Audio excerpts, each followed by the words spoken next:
I'm going to put a little bit of filler in the umbrella because it's too large of an area to leave unquilted. Of course, I should have threaded my needle before this. Okay. All right.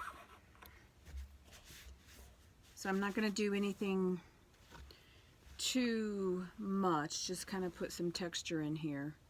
So that I'm going to go right along and the thread matches really well. Go right along the embroidery line here.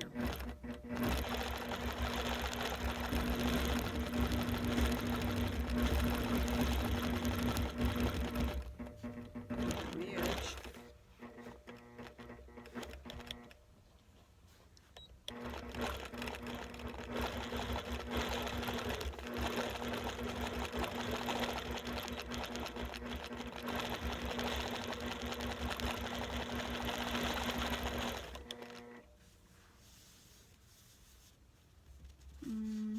That's fine.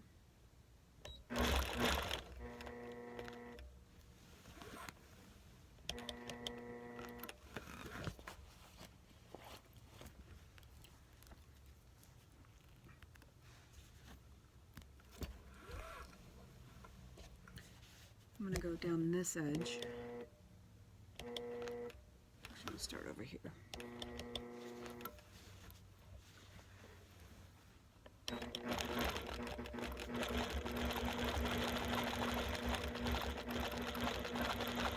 Now on this one I do want to stay right on that edge.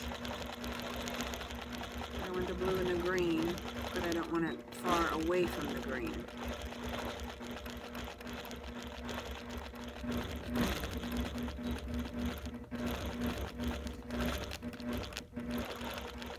I'm not adding texture, I'm just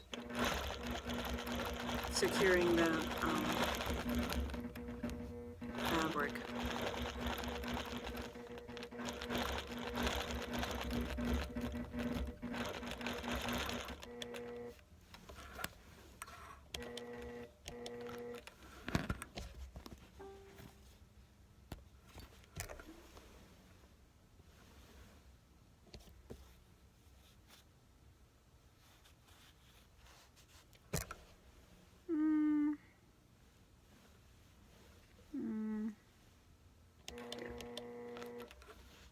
Decisions.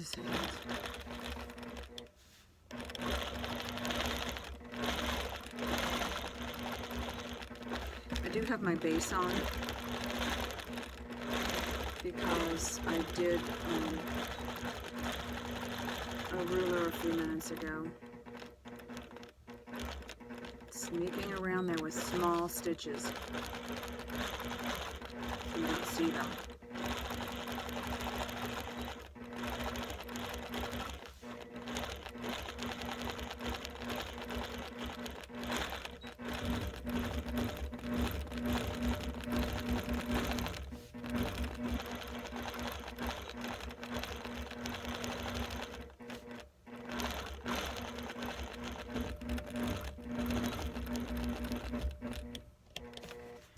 Thread out of there.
good.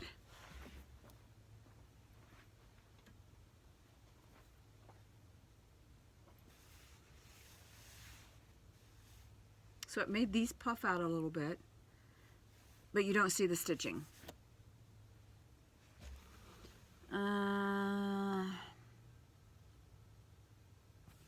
Those aren't that big, so I don't think I'm going to do anything in them. It's stitched well enough that it's fine. I may go in, let me change threads really fast.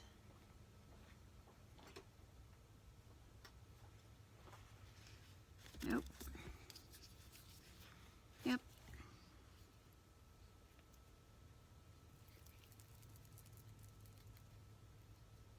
So I'm using my cone holder on the top, my Hartley cone holder. And I just have to reach up there, break the thread, tie it off, and pull it through. I don't have to walk to the back of the machine.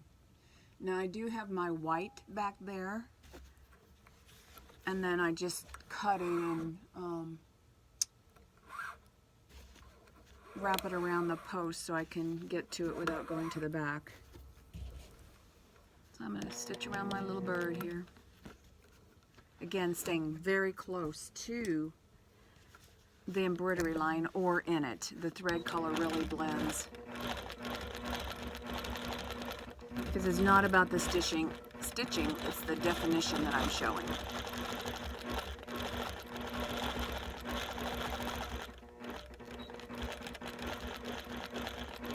I love this quilt.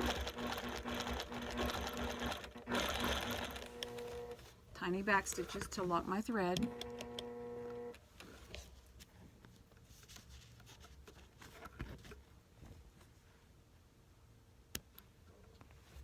These little scissors, they're very, very sharp. So if you're not careful the way you go in, you can cut a hole in your quilt. And I love them because I have my, because I can never keep up with anything. It has to be strapped to me, and then I lose them. So it comes with my, what do you call these? Lanyards maybe? I don't know. And it's right around my neck all the time, so I'm constantly reaching for my scissors there. I have these on my website too, and I do love them, and I love these little shears. They're sharp, so please be careful. And they've got the curved point, you know, it curves up. So don't go into your quilt with them upside down like that. You know, go in flat, and again, be very careful because these are sharp and you will cut your fabric. How do I know that?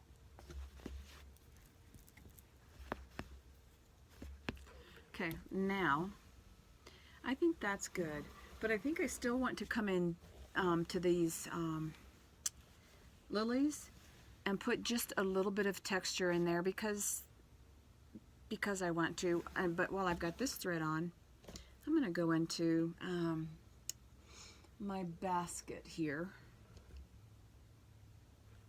Do I want that thread? Yep, that's good enough. So I'm just going to go in here because I didn't really outline it or anything. And again, I've got my base expander on, my Hartley base expander, which I love on my APQS machine. It just slides right on and off. It's awesome. I've used them for a long, long time. So I've got plenty of room here just to put my hands down on the platform to stabilize and keep my movement steady. Sometimes I put my fingers up here, and quite often, I know you can't see this right now, see if I can show you. I can't move my camera, I'll show you another time. But I let my handle rest. I will rest my arm up under my handle, which also keeps me steady. But right now I'm just going to go right along the edge with my hand flat down on my base expander. It's just creating a little bit of drag.